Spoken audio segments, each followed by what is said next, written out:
Welcome, everybody. We'll get started in just a few minutes here as everyone keeps rolling in. In the meantime, everyone's always welcome to let us know where you're calling in from. We're excited to be continuing our September series, highlighting our startups in our cohort. Today, we actually are very much leaning into the global reach of our cohort, spanning from Panama to the UK. And more importantly, we really are just excited to hit on our next vertical, which is regenerative aquaculture, and highlight both some of the really cool tech and at the same time some of the more interesting environmental opportunities that we can create with regenerative aquaculture. So I'm going to give a quick just overview again on our cohort if you haven't heard, and then we'll jump into our founders getting to do a little introduction on their work and giving a little like 5 to 7 minute overview of their startups. And then we'll go into some pre-planned questions before opening up for a Q&A for the last 15 minutes or so of our panel today. So if you haven't heard again, we have a cohort of 10 total startups, including 2 co-created startups and 8 existing startups from all over the world, 50-50 domestic and international. And really what we're working to do is build systems of solutions that all work together, as you'll hear some today, and more importantly, really drive forward what we see as the future of a regenerative blue economy that goes beyond sustainability to really solve problems rather than just mitigate them. So as you saw last week, if you were able to join us, we had 3 different startups working in carbon dioxide removal, working to resolve climate change. And this week, our startups are focusing on regenerative aquaculture, really taking on overfishing and unsustainability at its core. So we're really excited to have Priya from Intelli Aqua, as well as Daniel and Dave from Pana-Sea, who are joining us today and really helping us see what's going on in the regenerative aquaculture space, and more importantly, repping our cohort strong. So with that, I'd love to throw it to Priya to maybe run through a little bit about what Intelli Aqua is working on, and then we'll get to Pana-Sea. And I will make sure you can share your screen, Priya. That would help. There you go. Perfect. Yes. Thank you, Daniel. Should have done this before, but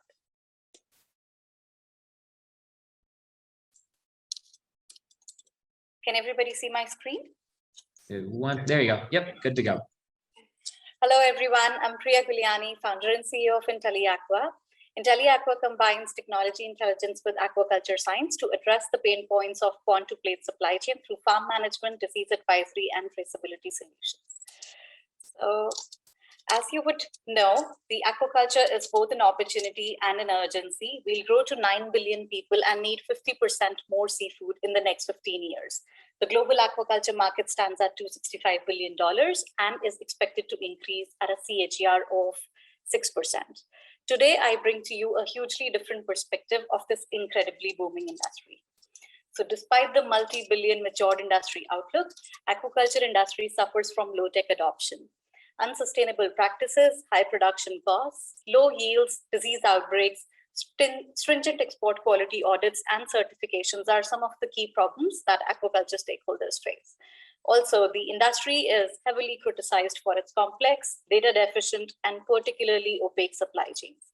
Obviously, these provide room for operational inefficiencies, mislabeling frauds, antibiotics in the produce, and labor right violations. So how does Intelli Aqua solve all of this? So we have an Intelli Aqua Trident, 3 key products: Intelli Farm, Intelli Aid, and Intelli Trace. Intelli Farm, as the name suggests, is a farm management which basically provides all of the information from pond preparation to harvesting, how you are supposed to do everything. Intelli Aid is disease diagnostics and advisory, and also includes meteorological and weather advisory. Intelli Trace, finally, is the pond-to-plate supply chain traceability. Here's a sneak peek view of how our app looks like. So basically, field agents who are employed by aquaculture businesses get hold of all of the data and feed into our application so as to provide businesses all of the intelligent insights.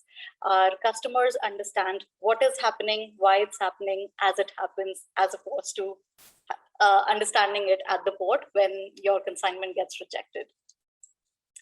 So far, we have developed a prototype, demonstrated it to about 20 stakeholders from the Indian ecosystem as well as some from UK ecosystem. We've got excellent feedback and added feedback back into the roadmap. We've got brilliant testimonials, one from Dr. Manoj Sharma, which is here on the screen in front of you, and some more which are there in the appendix, but not for today probably. Talking about impact, Intelli Aqua has social, economic, as well as environmental impact. We believe in combining profit with purpose and have helped aquaculture farmers to bring, help aquaculture farmers empower by providing them disease diagnostics, disease prevention, providing them decentralized identity, inclusion in the value chain, and much more. And cherry on the cake, farmer has to pay nothing, and yet we make money.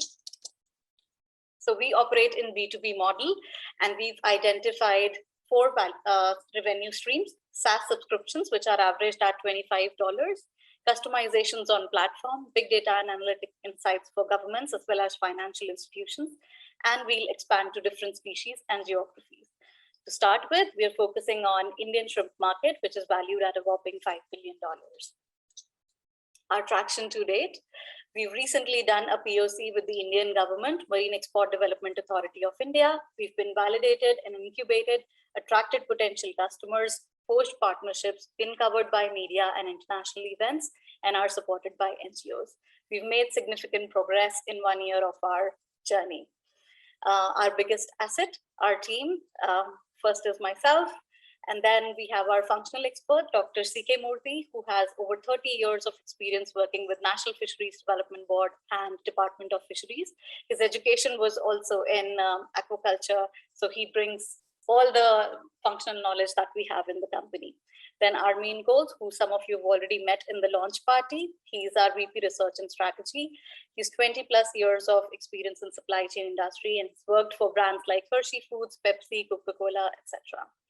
And finally, Nolene, who is our impact consultant and lets us measure what impact we are creating in the ecosystem. We have an excellent advisory board.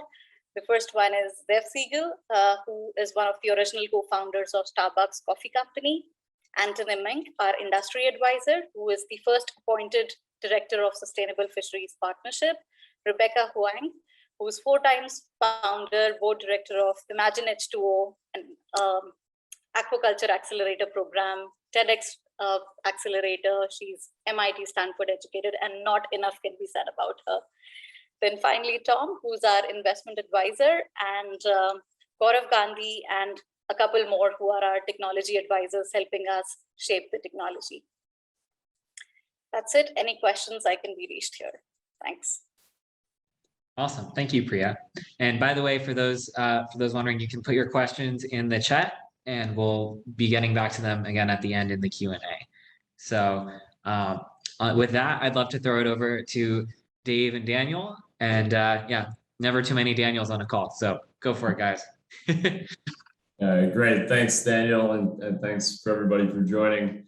I'll give you a little background on how and why we started PanaSea Aquaculture, and we'll bring up a presentation to show you some photos about what's going on in the hatchery. Our story starts about 10 years ago in Nicaragua, where I was working on a number of projects. I had a sustainable furniture factory there, an eco hotel, and I got involved in sea cucumbers because I was also sourcing deals for a US-Chinese trading company. So I started working on the Caribbean coast of Nicaragua, buying sea cucumbers from the fishermen, processing, exporting. And I realized 2 things. Number one, the quality was not good because we really didn't know what we were doing. And number 2, it was definitely not sustainable. So I started my education and ultimately found my way to Dr. Benny Juraspi, who was a big help in helping me understand that we can actually cultivate sustainably sea cucumbers. The economics of the market are just incredible. You know, it's a $16 billion market and growing as the Chinese middle class is exploding. Demand for sea cucumbers just goes through the roof. And as they get overfished, basically everywhere, supply is going down, so the price is going up.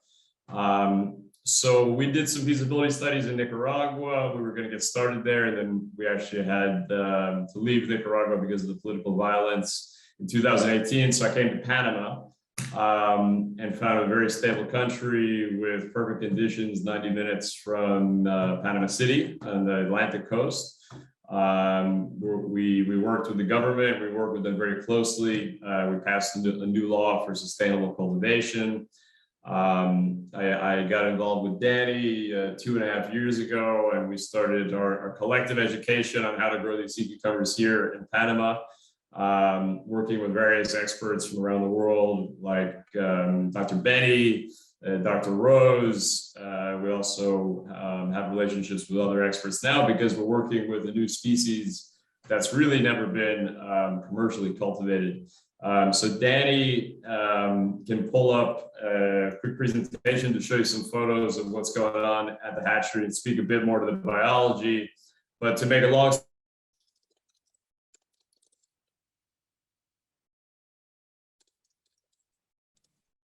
I think we might have lost him first. You really need jobs. It's actually triple bottom line. There's no cash. The Chinese will buy as many sea cucumbers as we can produce, and every sea cucumber we put in the water is good to restore the marine ecosystem.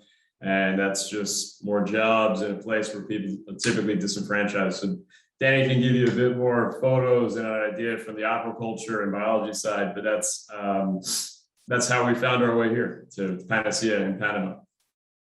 Okay, so I'm gonna, hi Daniel, so I'm gonna do a quick share of the PowerPoint. Just, okay, so first I'm gonna show you a little 2-minute life story. I was born in the shrimp hatchery, like really born in the shrimp hatchery. Mm-hmm. I worked in the shrimp hatchery all my life in the shrimp hatchery.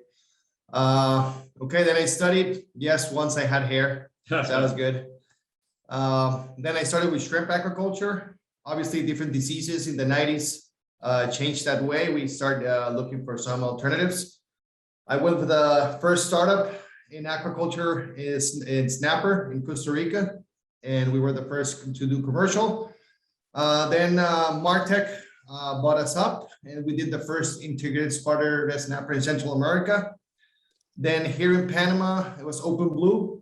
Brian O'Hanlon who called me and said, like, okay, this is where the industry is going. You got to get down here. And so I came down to Open Blue. That is the leader of open in race ocean, open ocean aquaculture. Then this crazy guy showed up and came with this critter and told me we're going to save the world in aquaculture of sea cucumber. First time for me to ever see a sea cucumber. So, but then we give it a try. In my experience in aquaculture, I said, well, let's give it a try, right? So we had some spawns, eggs, we got fertilization, we got the larvae, we got pre-juveniles going on. They kept on growing. We're in the juvenile stage and we're almost ready to put them in the water. We were able to build a mini micro algae lab. Then we have the team, a great team of biologists. Half of them are volunteers. They have all the heart. We do a lot of R&D. You know, science is observation, so we try to do R&D, all the different trials. And well, aquaculture is a lifestyle. We know heads in every time. And well, if that's a lifestyle, this is Pana-Sea's family. So, and just to give kind of a final note, we really spent the last 18 months on R&D. We've proven concept we can grow these sea cucumbers. We're optimizing everything now. We're receiving commercial infrastructure, new tanks, new water intake. We're just about done with our beautiful new microalgae room.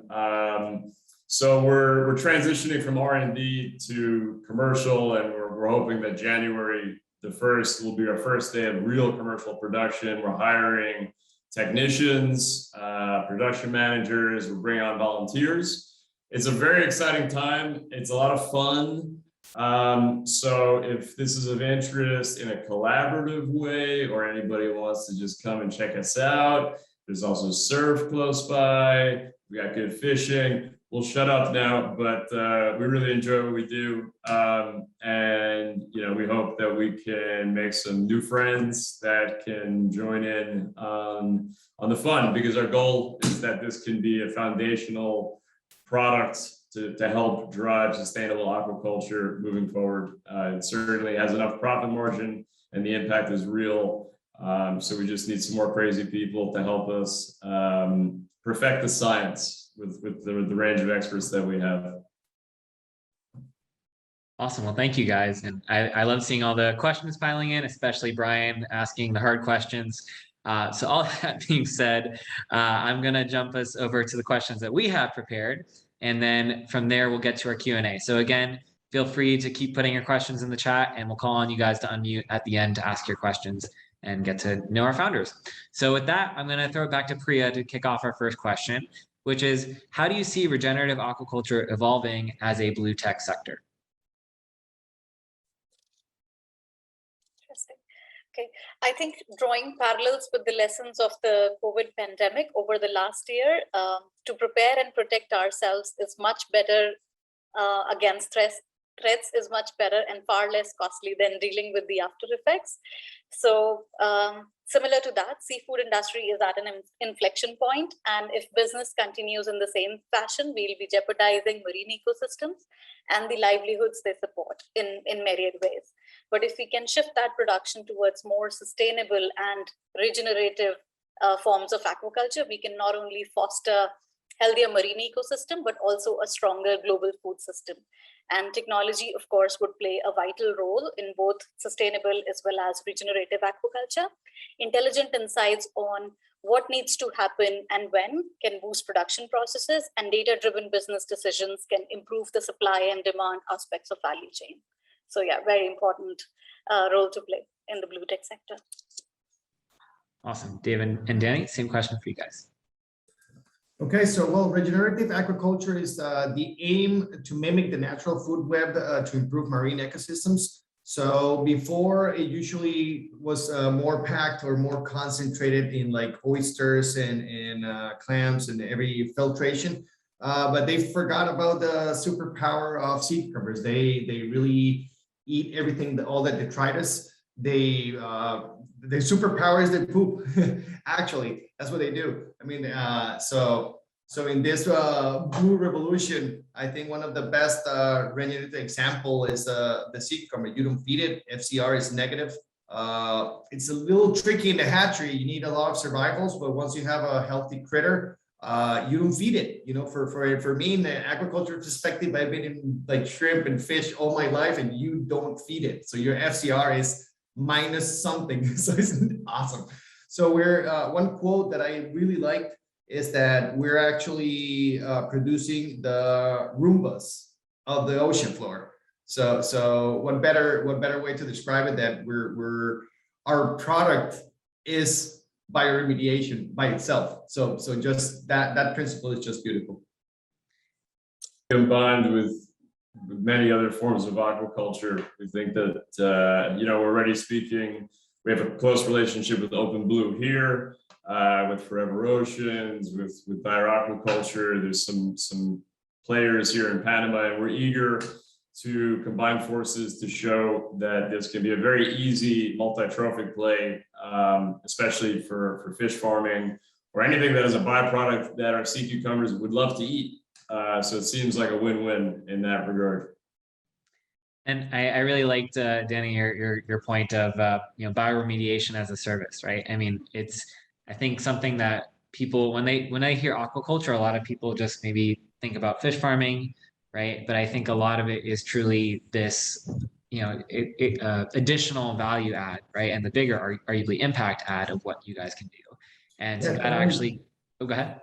No, one thing about that is like, is because I'm old school. Remember that first, the blue revolution was more into produce a lot of fish. That was the idea of blue revolution, like, you know, like produce as many fish as you can. So you go industrial, you go cram a lot of fish in the pen. So you go like RAS system to break even costs. So now I'm going back to like simple filtration, low energy. So this is a protein that actually is resolving, you know, so the blue revolution is not pushing the throttle in intensivity or in crank, whatever. It's more finding the organism that suits the need. If it's a sea urchin, sea cucumber, oyster, clam, there's a lot of low energy organisms that can produce the same protein, that can give people alternatives of work and cheap protein.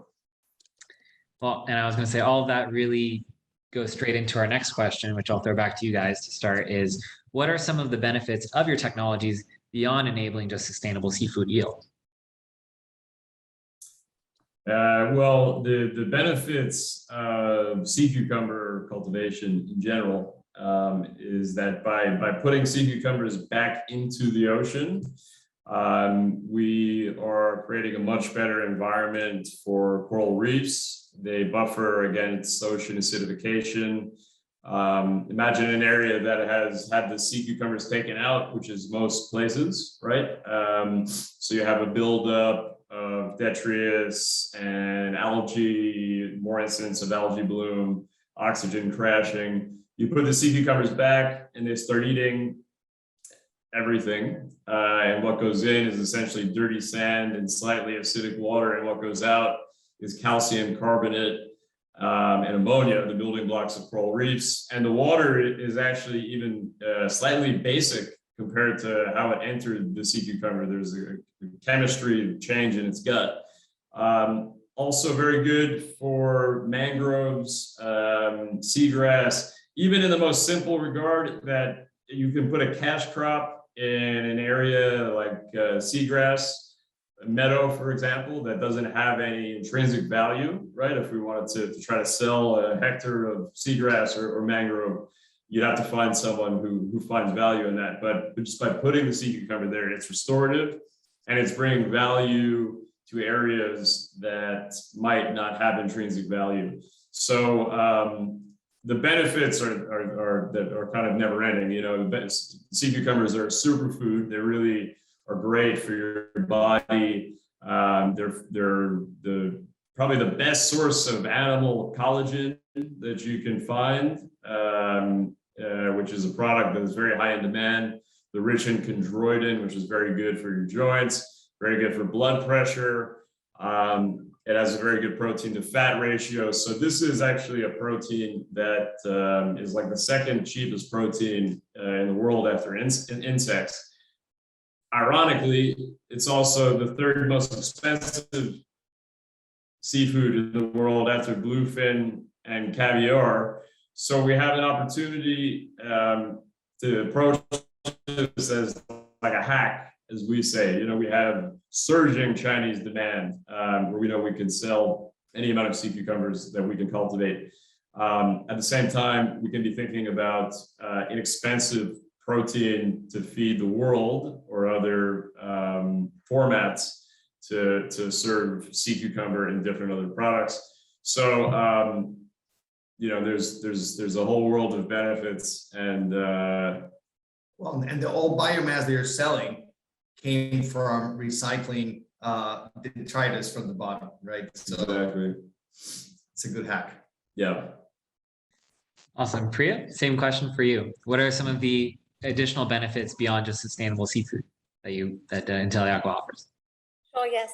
I think other than improved yield and quality, there are numerous benefits, but key one is, for example, we have cost and time efficient farmer onboarding and remote pond enrollment. For example, what happens now if you say that you want to set up aquaculture business and you want to do aquaculture farming of, let's say, shrimp or anything, then somebody from the registration authority has to come to your farm to validate that, okay, you're doing this process and you have all the biosecurity measures and all of that done, because there is a lot of manual intervention involved. So after COVID, it has seen that, you know, there were days passed and nobody could register those farms. So we have basically done the remote farmer onboarding and remote pond enrollment. So that ensures that there are reduced operational costs and human resources. We've optimized processes through transparency and traceability across the supply chain. I already talked about disease prevention. Millions of produce gets lost because of disease outbreaks in shrimp farms or aquaculture farms every year. We provide access to global market, improving the livelihoods of farmer. And last but not the least, which is one of the, I think, key important aspects, is positive ocean and environmental impact because of the adoption of sustainable aquaculture adoption. For example, reuse of salinized soil, and also the eased pressure from wild caught. So you can rely on the aquaculture produce and not go for wild caught, so that the ocean can, just breathe, get a breather.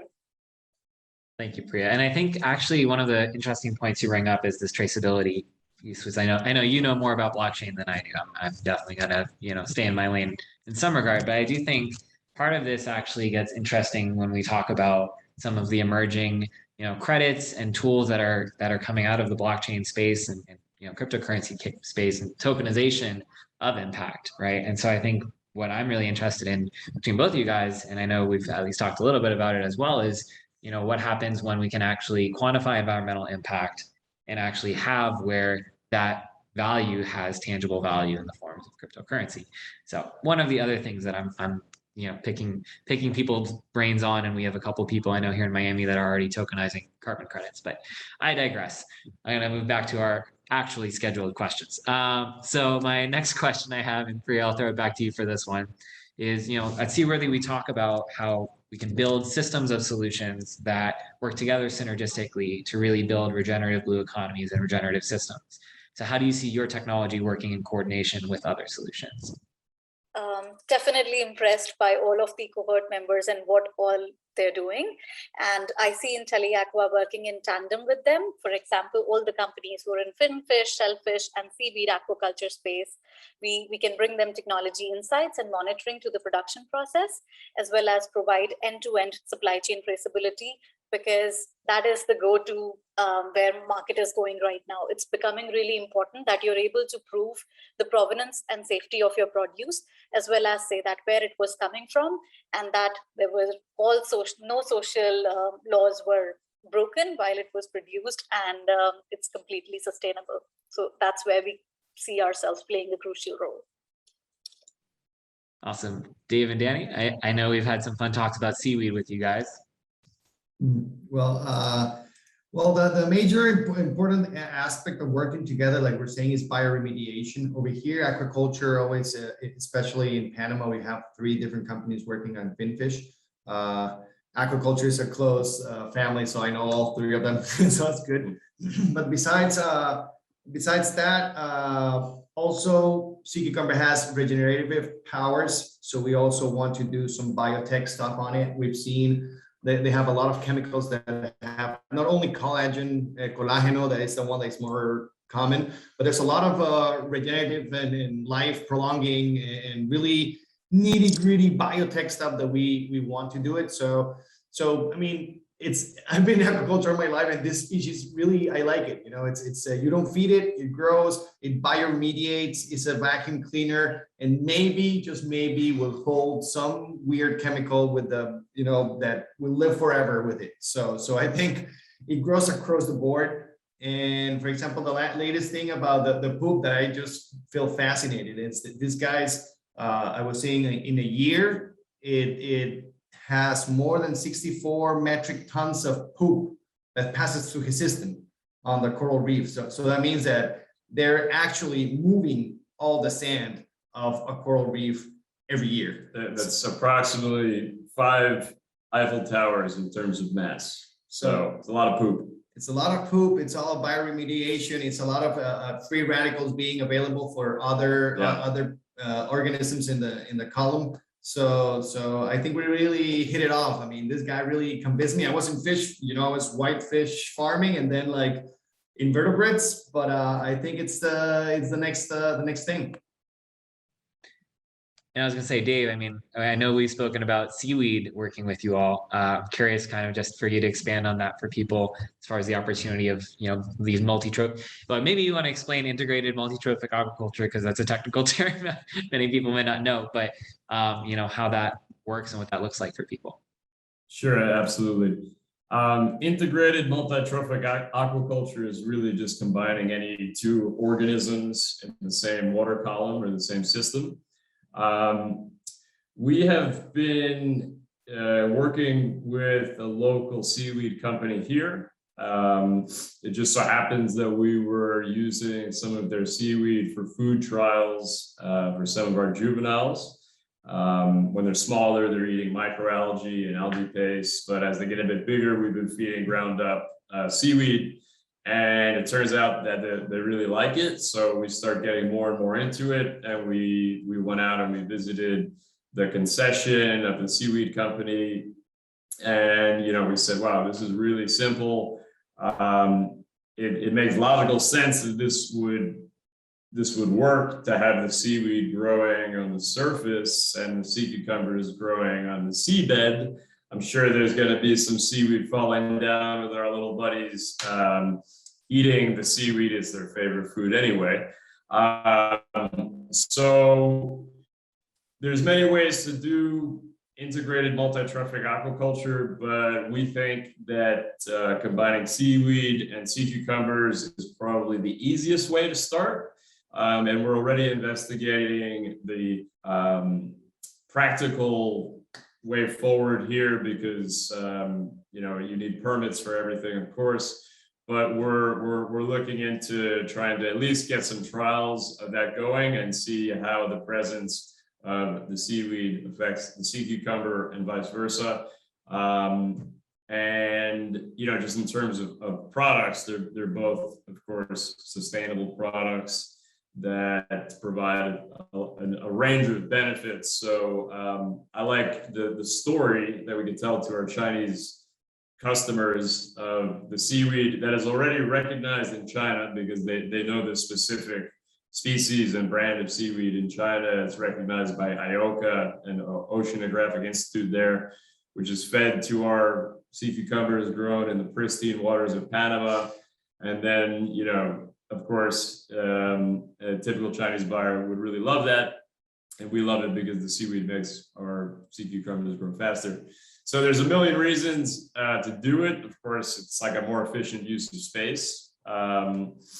And finding ways to integrate other organisms or other cash flow generating activities into the same area can only do good. And of course, measuring the impact, ideally in real time, maybe with the help of Priya or other folks that we have on the call around. I mean, measuring the impact is always a challenge, but whatever we could do to do that in real time will help underscore the importance of maximizing the amount of water column or seabed we're using for integration. And the important thing also is that, like we're saying, not only the use, but if you have different critters in the same space, you can stagger your risk and have different harvests. For example, algae is every 3 months. Shrimp from the wild, if you don't feed it, has 6 months. Sea cucumber, 12 months. So if you crop correctly, you will always have something in season, even snails or whatever it is you're harvesting. If you have different layers with the same energy, for example, your outgrower people, your local people, it's easier. Not only, okay, I'm waiting for my 12 months so I can harvest. No, you have like your algae or your oyster keeping you there, and then you have your big money making thing, and then you have little by little. So everything lowers the risks and maximize your water usage that helps the coastal communities. Awesome, guys. Well, thank you both for those great insights. I'm going to throw it to a little broader question, and I'll throw it back to you, Priya, for this next question, which is, how do you see your solutions or these systems of solutions scaling to drive broader ocean and climate impact? Certainly, yes. And I think that's the important one, and that's why we're here, isn't it? Sustainable farming practices, biodiversity and biosecurity guidance through our platform that would inculcate the due diligence essential to preserve the water resources. We also have a proprietary scoring mechanism, which would be very, very useful, I think, for all the cohort members as well. And we score farmers on 4 key parameters: social, legal, environmental, and technical. Technical being your day-to-day standard operating procedure as part of the species that you're harvesting. The environmental aspect scores everything from whether you have your farm in restricted or preserved areas to the contamination, discharging, salinization, transfer of diseases and parasites to adjacent agriculture fields, flora and fauna, freshwater systems and wetlands. So all of that gets basically scored, and we want to move away from that pass-fail model that you're doing right, you're not doing right, to step-by-step improvement, so that we can guide the farmers that this is where you're lacking, or this is where you need more support, and we basically provide that guidance. And also we are driving awareness within the aquaculture ecosystem to further our commitment towards sustainability.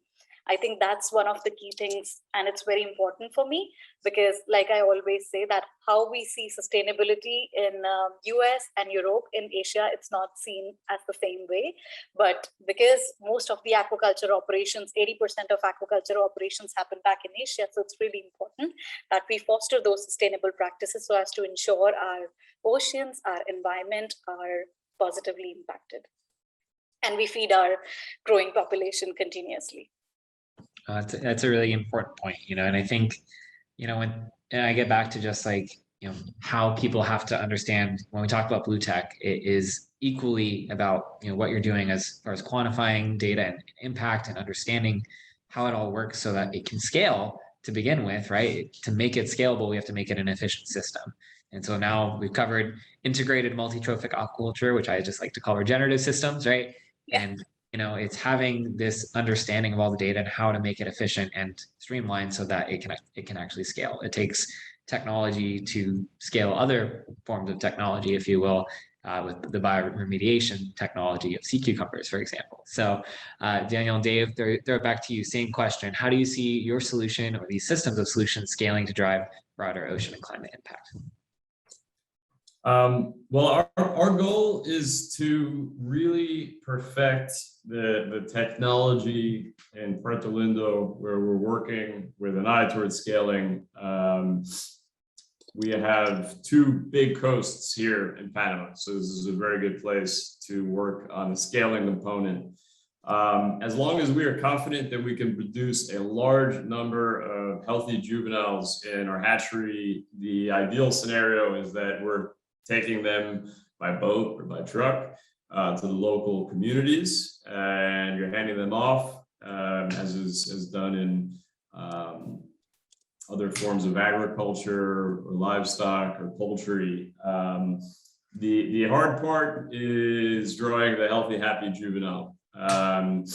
We are also planning to start the R&D with the Pacific species, so that we could start working on the Pacific coast as well. Regional production centers where we can produce large numbers of happy, healthy juveniles that then go to the grow out sites, which can be down the street, or it could be in Haiti, or it could be in Nicaragua, or it could be in Honduras. Panama is a very good place to centralize investable assets like large hatcheries, where we're creating the juveniles. And this is very similar to how it's done in other forms of aquaculture, with shrimp or salmon or cobia. People work together. There's cottage industries. Someone buys the algae from someone, you buy the juveniles from someone else. So it's a very small world of people who actually know what they're doing with sea cucumbers. We have a few people on the call, like Dr. Robert Rose and Dr. Benny, who worked with us for a long time, who have kind of seen it all. And our goal is that we can bring attention to this opportunity, that we could do this really on a global scale, because there's only about 35 hatcheries outside of China operating in different capacities. So we'd like to show that this can be truly triple bottom line, but of course that it's profitable, that we could put other production centers around the world, and hopefully this can be the way to bring power and money and training to some of the most disenfranchised people around the world, coastal communities. just because we happen to have a product that's almost infinitely in demand by the Chinese market. Where that maxes out, we'll find out, but I'd be happy to find the top or the bottom of that market. You know, the middle class is growing so fast that we have so much room for growth, not just here in Panama, but around the world. So the scaling is super important here, and also thinking globally, and it's very doable. We just need to band together with other experts, which has been our strategy since day one. Well, the bottleneck in aquaculture is always the hatchery. You know, that's a bottleneck, fingerling production in fish or larvae or whatever. So the critter we're producing is the solution itself. So the bottleneck or the way to scale up is to try to produce as many as I can, high survivals, high growth, and try to put as many critters in the water, and they'll do the work for us. They'll clean wherever we put them. And I think the point that you get at that resonates really with me and Seaworthy. It's like, you know, half the battle isn't the innovation, it's the opportunity, right? We just need to create these opportunities so that people can start actually doing the work and creating the impact we need to make, generating actual sustainable food supplies and remediating our environment. So great point there. And getting to our last question before we get to Q&A. So be sure to get your questions in if you haven't yet in the chat. And I'll throw it back to you guys, Dave and Danny, which is, what advice do you have for current and aspiring blue and climate tech entrepreneurs looking to fight overfishing and unsustainable practices with innovation? Well, in my point of view is I'm once again, I'm old school. so the tech part, it's incredible. I mean, I remember in my old days when I used to do my little canoe and feed my like shrimp in my little pond. And then I went to Chile and I put a VR stuff and I was looking at the feeding regime of the different pens. So it's been insane in the past 15, 20 years, and I've seen it. So this 15 years that had passed, we needed to be in 1 or 2, you know, like the same as, okay, we've been growing cattle and pigs for ages. Okay, aquaculture did it in 50 years. So the tech revolution that happened with cattle, with crops, that is happening right now, we got to accelerate it. For example, and it's simple. Some tech for me, I'm a biologist, I'm in aquaculture is my life. So a simple scanner that helps me count eggs saves me hours and hours of time, or a cell counter, or a profiler, or a cell identifier, you know, or just like Priya was saying, actual information. I mean, if I get the information today, I can sell to the guys, hey, that tank doesn't look pretty cool, and it'd be kilometers away. Now what happens, I go to the site, I pass my little Excel sheet, I figure out my curve is like, ooh, they're not growing. Hey guys, there's a problem. Yeah, that growth curve was a week from now. So I already lost 2 weeks of growth. So, you know. So the obviously the tech itself and looking for lower hanging fruit, cash flow generating activities, instead of like moonshots. I think that's an important part of the advice that we give. Aquaculture is expensive. R&D is expensive. There are a lot of investors around, but it's typically difficult to kind of get over the proof of concept hump, where you need some money to show proof of concept, but people won't give you money unless you have that. Maybe that's an opportunity that we can help address through Seaworthy and kind of bind together to try to solve that challenge, because that's a problem for a lot of aspiring blue tech or aquaculture entrepreneurs. And the last thing I say is that just be relentless and never give up hope. I've been in this game for now like 11 years, and I used to wear a suit and was a lawyer. I worked in finance, and it was a very different life. But I've been an entrepreneur in difficult countries for 11 years, and you learn to expect the unexpected. And as I say, we make the impossible difficult. Change your expectations, enjoy the ride, find great people to enjoy the challenges with, and don't take no for an answer, because if you really have an idea that you believe in, there's many ways that you can change the way in which you're selling it, and talk to advisors and friends and practice, because if you really believe in something, there really shouldn't be anything to stop you from achieving that. As long as you have the right input and listen to people around you ahead of time. That's the most important thing. Also, dream big, but get your hands dirty every time. Once you get your hands dirty, you know what's happening, and they will tell you stories. And go to the field. I know for the tech people, I mean, I love my tech guy. I love my tech guy, but sometimes like, go in the tank and just measure, guys. Like, why you come here and jump with me over here and find a sea cucumber yourself? So get dirty, guys. And we need tech in aquaculture. We're screaming for it. Help us out. But it's an old school industry that we need new tech ASAP. So that's our advice. I love that. Yeah, the hands dirty thing really. I mean, I love espousing human-centered design, which is basically, how do we use empathy in how we build products, essentially, and that's really saying the equivalent of getting your hands dirty and saying, like, if I put myself in the shoes of someone who's literally helping grow sea cucumbers, right, or cleaning up their poop, it's really understanding, like, hey, there's some unglorious parts to it, but at the same time, there's a lot of really important aspects to the work, and you do all of it to get to where you're going. And there's something to really be said about that. So great advice, Danny. Priya, I'm gonna throw the same question at you to wrap us up before we get to Q&A. Sure. I think Dave and Daniel both did a great job at explaining it and giving the best advice that any entrepreneur, aspiring entrepreneur, or budding entrepreneur could ask for. So, but I think one thing, and I come from technology background, so I don't see technology as the big problem in this industry. I see adoption as the big problem in the industry, because there are a lot of technology advancements that have happened in different countries for aquaculture industry, but problem is that they operate in their own silos. And then whether farmers are ready to adopt that technology or not, I think is the big challenge. So definitely a lot of synergies between PanaSea and us, and I would love to schedule a call. But I think my advice and something that practically hurts me is the representation of the blue tech industry in the wider ecosystem.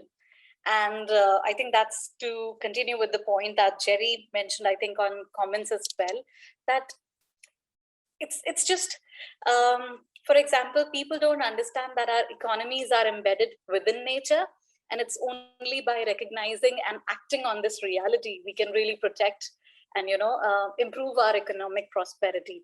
So I think that thing is really important for people to understand. We need a lot of focus on this industry. The entrepreneurs need to be out there spreading awareness to not just be recognized within the ecosystem, but also outside the ecosystem. I would really want blue tech should become mainstream, just like fintech is, and we should be out there being recognized in all forums, world summits, web summits, not just ocean related summit and blue tech summits. So that's my key ask. Just be out there, make a lot of noise, and rock it. Yeah. Awesome. Thank you, Priya. I think all really great advice, and hopefully some of that resonated with our audience here. And I know one audience member in particular has been extra full of questions today. Dr. Brian von Hertzen, would you like to unmute to kick off our Q&A? Sure thing, Daniel. Thank you. And I'll have a question for each of the wonderful companies today. Priya, first of all, thank you very much for that presentation. We're working I'm in Queensland right now, but our team is in Philippines, and we've done projects in Indonesia on seaweed. And I'm very glad to hear that seaweed is an early mariculture target on your list. One of the key challenges that we're seeing are non-transparent markets, whether it's buyers of seaweed or transport. Those are both kind of middlemen situations that, quite frankly, could use a lot of help and technology. We've been, working with some early approaches, but I think a key question I would have for you is to what extent it's in your roadmap to be looking at, let's say, transparent buyers and transparent transport, because transport is important because the seaweed is so massive. And so there's two middle person activities that ideally could benefit from transparent technology, and that is transport and purchasing. So I'd be interested in your thoughts on that and how it might evolve for seaweed. Sure, Brian, thanks. That's a great question, and love that you're working in seaweed space. So there are two aspects of your question. One is that whether or not we are doing a marketplace so that we connect farmers with the distributors and the seaweed processors. So that is something that we're not doing. What we actually do is we work with farmers to help them understand how they can do the operations. And then we use blockchain as a technology to keep a ledger track of all of the people and the status and the location status of all of the stakeholders involved in that industry. So what that basically means is you can track it right down when you go into the retail market and you grab a packet of shrimp, you scan a QR code or a RFID, and you can see that, okay, where it originated from. Currently, it just says India or Vietnam or Indonesia, but with us, with our technology, it'll be able to say that, okay, this farmer was doing this and this pond was doing it, and whether or not, what certifications he had, and all of that information. So that's something that we'll be doing, but it'll be great to understand that whether you're looking for a marketplace kind of solution that kind of integrates the whole element of farmer with the processors or the market or the actual traceability layer. I think one of the key observations is that very little of the value generation is actually getting to the subsistence farmer. They're seeing just pennies on the dollar. And so, you know, to make that world a little more equitable in some ways, we're looking how to improve the price to the farmers. Absolutely, really I agree with you. The middlemen are hogging the market because they buy the produce from the market and then they sell it upstream. So that's what we need to eliminate. And how we do it, we basically liaise with our customers, our seafood processors. So when we tell them that you will be able to get sustainable produce and you will be able to commit at the port that, you know, that and basically confirm that your produce is sustainable, it's safe, and abides by the social norms and traceability norms and all of these certifications and standards that FCA, FDA has put through. So all of that basically gets through, and that's what we essentially do. And I do agree with you. So linking them with seafood processors is basically helping them getting better produce and better price for their produce, because now they are selling a premium produce and eliminating the middlemen. Wonderful, that's great. And then a question for Pana-Sea, and I love the name of your company, by the way. There's actually two questions, and one is, what are the limits to growth rate for your organisms, and do they grow fast or slow, the sea cucumbers? And the second would be exploring IMTA, especially on the Pacific coast. And we have a lot of seaweed experience for tropical seaweeds, and you know, that's something that would be interesting because, as you say, the seaweed provides a primary production that, in fact, the sea cucumbers might consume. Well, the first question is about the growth. This is a totally new experience. Well, for me, it's totally new. I was a fish farmer. We're doing preliminary assessments with live algae. We just finished our live algae room. We were at algae paste, but we hope to have the same growth rates at Scabra. We're hoping, because it will be at the same price range, is everything kind of the same. So we're aiming to have that yield growth and everything, because if Scabra made it, you know, we're trying to simulate that. Hopefully, because over here they were really overfished. So we're pretty sure that our first growth is going to be a little higher because the organic matter has accumulated over time. But then everything, you know, nature, it will balance out. So that's about. We're looking at about 15 to 18 months. That's what it looks like, start to finish for the growth cycle. The species that we're working with, Halothuria mexicana, one of the two that were permitted for the Caribbean. That's the main one that we're working with. We've had a lot of success spawning basically year round, which is great news. We didn't know, nobody really knew. With a bit of broodstock conditioning and a good broodstock management program, we should have very high quality spawns every 2 to 4 weeks max, because it's on the new and the new moon and the full moon. And in terms of growth rate, we're just going to keep pushing it, like we're trying different forms of feed. Now that we have microalgae activated, we're seeing exactly how much further that takes us, or how much quickly. And same with the seaweed as an additive, it seems to really be helping as well. And the second question. Yeah, what's the second question? It's about going to the Pacific, but also the IMTA, in other on the words, there's a lot of Pacific. seaweed. Yeah. So there's an interesting opportunity here in Panama. Panama really blew out the Pacific with shrimp farming. And like many other places, it's very much in decline. So you have shrimp hatcheries that are still in pretty good shape or operational or doing very low production, and you have shrimp ponds everywhere. So we are interested to see how we could use that infrastructure. Obviously, of course, we could grow seaweed and the Pacific sea cucumber, fuscus, Isosticopus fuscus, in the sea, but we're researching and examining whether we can work in shrimp ponds, because a lot of sea cucumber aquaculture is done in shrimp ponds. So if we can do both seaweed and the Pacific sea cucumber in the, I mean, we're talking about 1,200 hectares of unused shrimp ponds that are sitting there, right? That's a win in terms of reactivating existing infrastructure. It's relatively inexpensive. The investment's been made. The owners are making no money on it. You had a lot of people out of work. We've been doing interviews all week with technicians at different levels of the organization from shrimp operations who are all out of work. So Panama is, like I say, we have two big coasts here, and unfortunately shrimp has kind of gone the way of the woolly mammoth. We hope that on both coasts we can make sea cucumber possibly combined with seaweed, just because it's sensible, as kind of the foundational cash flowing activities, get these people back to work. The only setback, or the only drawback with us growing in the shrimp ponds on the Pacific side, of course, is that you're kind of losing the regenerative impact on the seabed, right?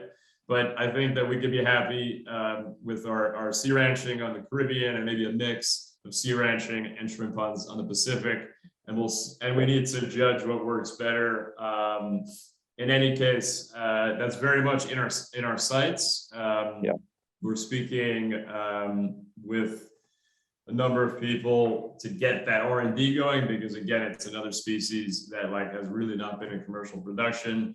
We are beasts of burden, slightly masochistic. All right, bring it on. Let's do it.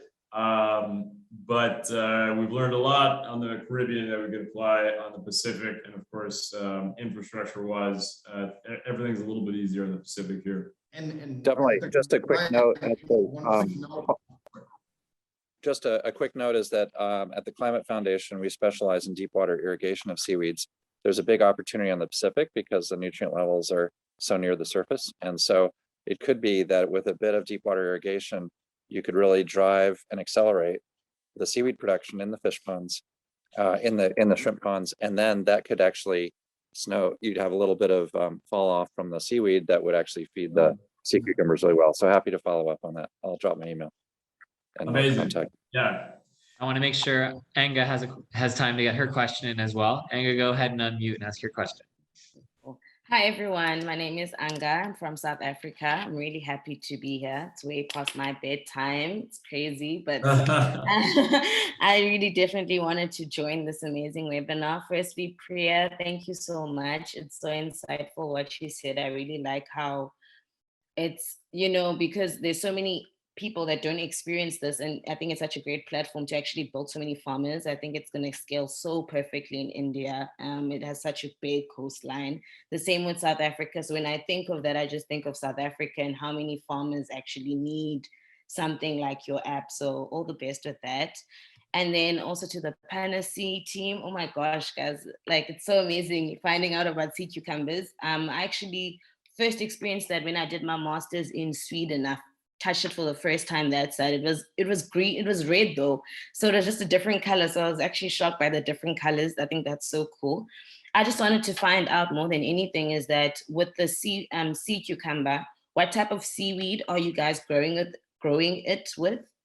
Because in South Africa, like I'm trying to grow seaweed myself at the moment. I'm just trying, it's a lot of work, but yeah, I'm just trying to set up my own farm and to do my own thing. And what's happening in South Africa is that a lot of the seaweed is actually grown with abalone. So the farmers have the abalone farms and then they have seaweed that they're growing. But what we're not doing is that there's not much innovation. Like it's just, they just dry it up and then they export it.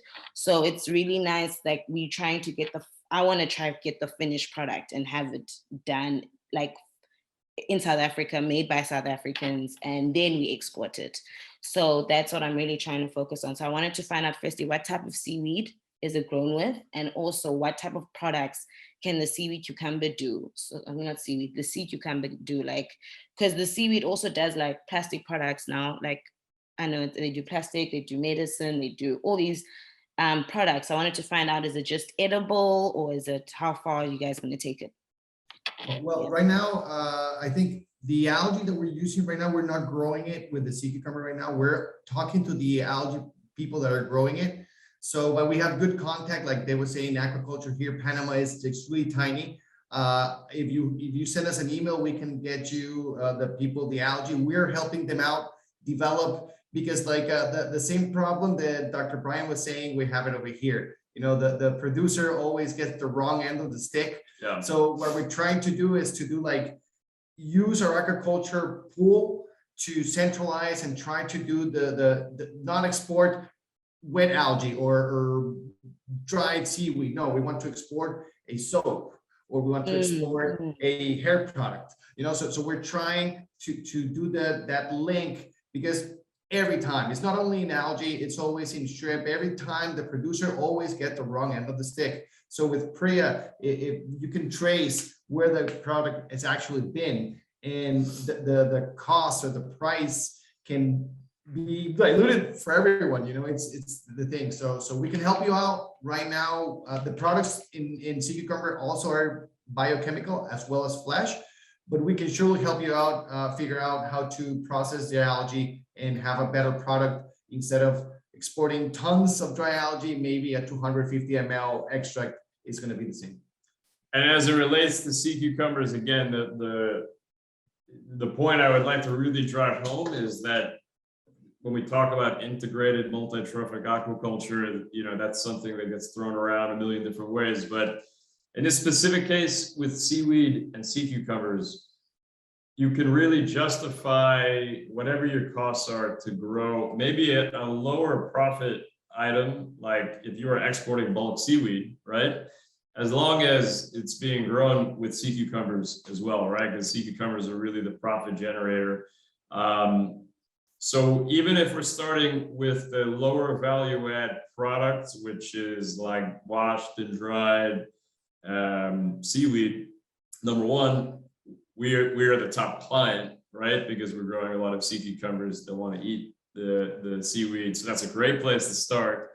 And we have a lot of ambition that we get really excited about, and we do a lot of investigation on how we can do the product development here in Panama for sea cucumbers, for seaweed, for jellyfish, for anything else that we can get our hands on, so that we can get creative and just get into the world of value add. You know, the way I always talk about it is, I say it's like CBD, you know, CBD, the non-psychoactive component in cannabis.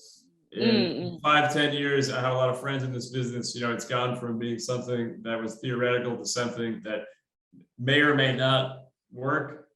You know, you read the science, you tell me, but it's like a $10-15 billion market. I know that sea cucumbers have properties that are very good in a number of ways. I know that seaweed has properties that are very good in a number of ways.